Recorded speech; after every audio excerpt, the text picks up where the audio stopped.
Keystone Cops, that it would not affect the changes that it espoused, the wonderful changes. In England, they had to have a socialist so-called party. You know why?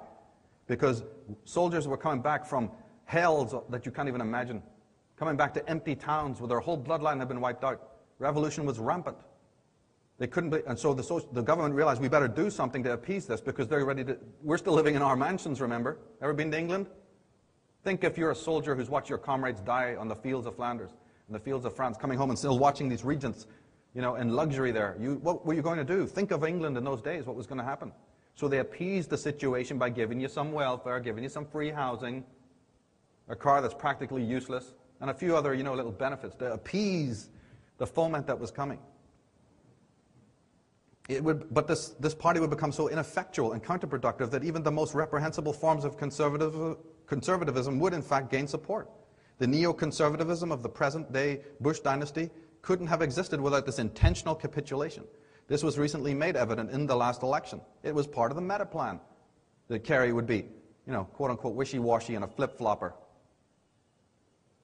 Now, the man, again, an overworld figure, don't get me wrong, this man is not the creator of the Fabian Society, but he's technically its leader. From the London School of Economics, leader of the Fabian Society, Sidney West. Let's listen to the man himself. He says, to play those millions of minds, to watch them, and there's the word, the key word, slowly, remember, Fabian? To watch them slowly respond to an unseen stimulus, to guide their aspirations without their knowledge. All this, whether in high capacities or in humble, is a big and endless game of chess of ever extraordinary excitement. They get a kick out of it.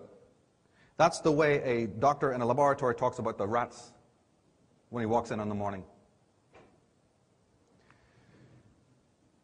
The Fabian Society infiltrated a group known as Theosophy, a very sacred order created by one of the most powerful female personages the world has ever played host to, Madame Blavatsky. Researchers who have not done their homework blame her for many of the machinations of the Fabian Society. That is erroneous and is karmically reprehensible to blame beings of the light when you haven't bothered doing your homework. This woman went blue in the face, warning that her society was being taken over, warning against combining spirituality and politics. She would have turned over in her grave to what happened next. But you see, she had already created a perfect edifice where the princes and the dukes and the intelligentsia of the world were already members. So the insidious force that wanted to move in, why reinvent the wheel? Move in and take over.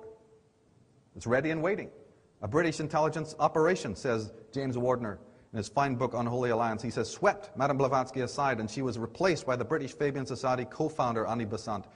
Foster Bailey, a 33rd degree Mason, was a leader of that society. His wife, Alice A. Bailey, founded what's known as the Lucifer Trust. Alice Bailey was in the broad circles of society around Queen Victoria, and she always sought the wealthy and titled converts.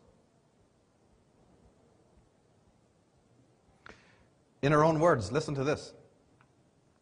She says, behind the division of humanity stand those enlightened ones. All right? So now she's talking about enlightened ones, whose right and privilege it is to watch over human evolution and guide the destinies of men. This they do through the implanting of ideas in the minds of the world thinkers, so that these ideas in due time receive recognition and eventually become the controlling factors in human life.